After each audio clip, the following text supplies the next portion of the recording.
Nós estamos celebrando esta Santa Missa nesse 15º domingo, depois de Pentecostes, e acabamos de ler essa passagem do Evangelho segundo São Lucas, no capítulo 7,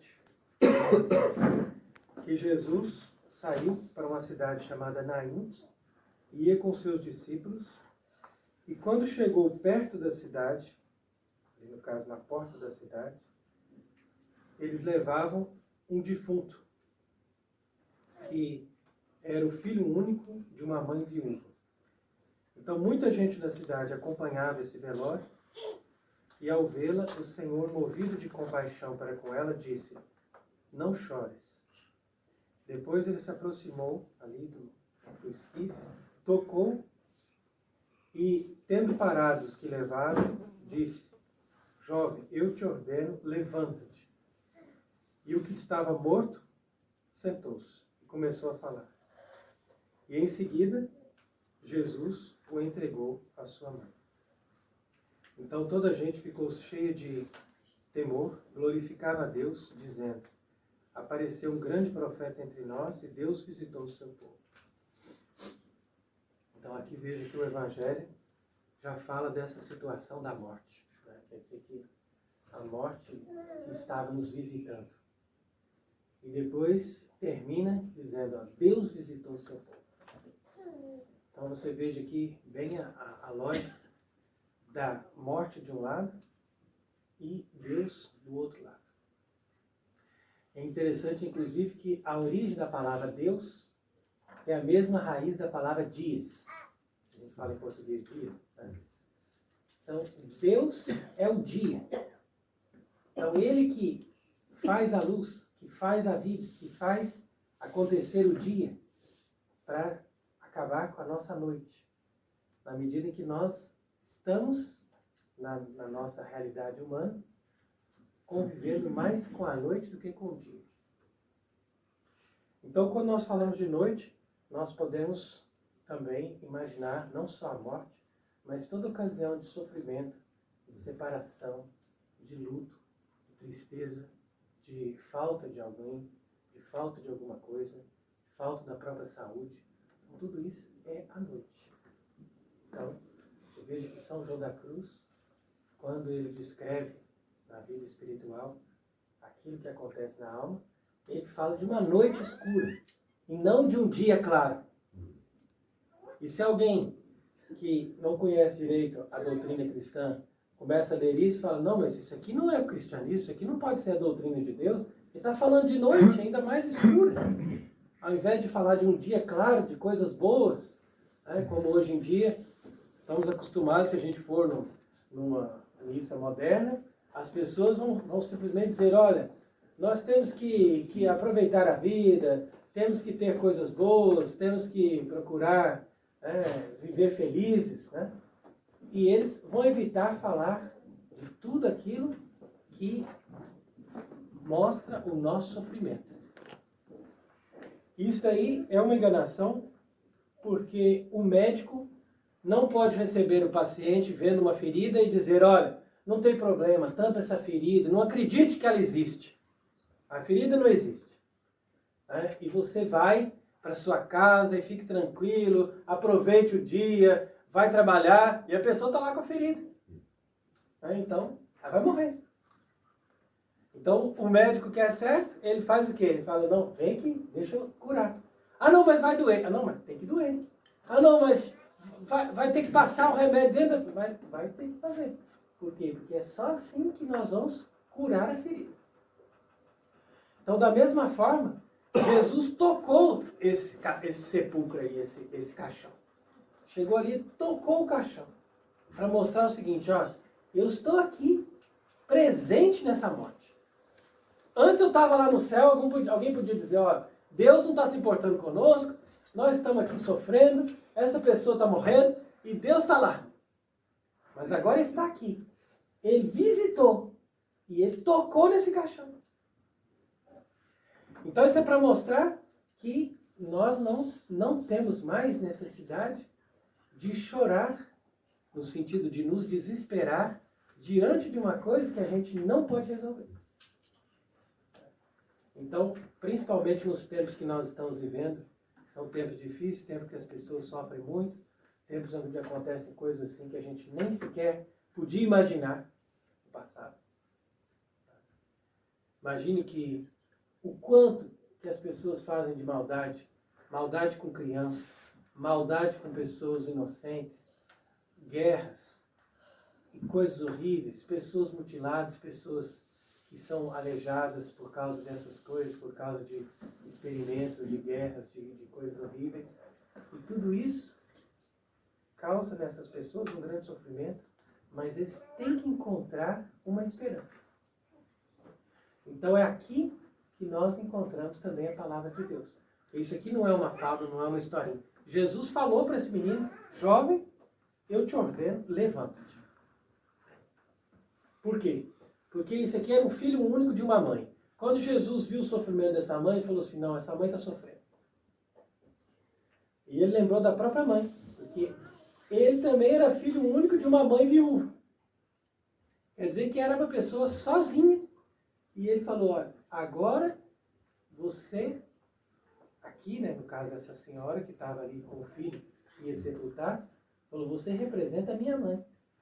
Então, da mesma forma como eu vou ressuscitar agora o seu filho também. Para que você tenha esse consolo. Porque, de fato, a palavra de Deus nos diz uma coisa muito bonita que a gente sempre deveria pensar. Que Deus nunca permite um sofrimento maior do que a pessoa aguenta. Ele fala assim, não, até aqui você chegou. Daqui para frente agora eu te alivio. Porque o sofrimento, ele é necessário, mas ele também tem um limite. Agora, tem pessoas que são masoquistas. Masoquista é o seguinte, a pessoa começa a cultuar aquele sofrimento, porque ela quer chamar atenção, ou porque ela quer, por um certo orgulho, dizer, não, eu consegui, eu fui até o fim. Mas isso aí é errado. Por quê? Porque o sofrimento a gente não deve gostar dele. A gente não gosta do sofrimento, mas ao mesmo tempo a gente aceita. É um equilíbrio. Eu sei que ele é necessário, se eu não tenho como me livrar dele, eu vou nele. Agora, se eu tiver como me livrar, eu me livro. É mais ou menos assim. Então, Cristo, ele também, quando foi sofrer, ele falou, ó, se puder, passa de mim esse cara. Mas se não puder, se não tiver como, então me dá aqui que eu bebo. Então, você veja como que é a lógica do sofrimento e como que a gente tem que aceitar a vontade de Deus, mas sem uma resignação masoquista. É uma resignação pacífica, mas sempre fazendo alguma coisinha, vendo uma possibilidade de melhorar, de sair daquela situação, de se curar, de se levantar e de ressuscitar. Então, por isso que tem essa passagem aqui também do Salmo, que a missa traz como o canto do gradual, né? Porque a gente está fazendo uma missa cantada. Então, vocês vejam como é importante você perceber a missa. Ela não é, como no caso da missa moderna, né, que é concebida segundo uma lógica protestante. Então, a lógica protestante da missa é assim, nós vamos lá para rezar junto com o ministro e ele nos pregar a palavra de Deus. Isso é a missa moderna. A missa católica não é assim. A missa católica é assim, nós vamos lá para assistir o sacerdote que reza e, na medida que a gente assiste, a gente participa dessa oração. De certa forma, a gente participa disso. E ele reza a Deus, e nós participamos disso. Então, por isso que a missa tem muitas antífonas que estão ali para você rezar. Porque você reza não somente como alguém que repete uma fórmula, mas você reza porque aquilo ali você interioriza aquela palavra. E esse exercício é muito importante, porque essas missas não foram concebidas por pessoas que estavam ali preocupadas com a pastoral, como são hoje em dia. Não, são pessoas que desde os apóstolos aprenderam a rezar primeiro. Depois eles aprenderam a invocar a Deus. Então, a partir do momento que você sabe rezar, aí que você sobe no altar e você diz, agora eu vou invocar a Deus. Então, por isso que diz aqui nessa antífona, algo muito bonito e completo que nós estamos dizendo, ó, que diz, ó, bonum est confiteri Domini, ad annunciando mane misericordia tua et veritatem tua perdão. Esse é o Salmo, tá vendo? Salmo 64. Por quê? Ele diz assim, ó, que eu vou anunciar na manhã a tua misericórdia e a tua verdade na noite.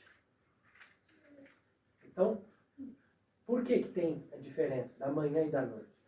Porque na manhã eu estou na alegria, estou na ressurreição, estou na felicidade, estou na luz.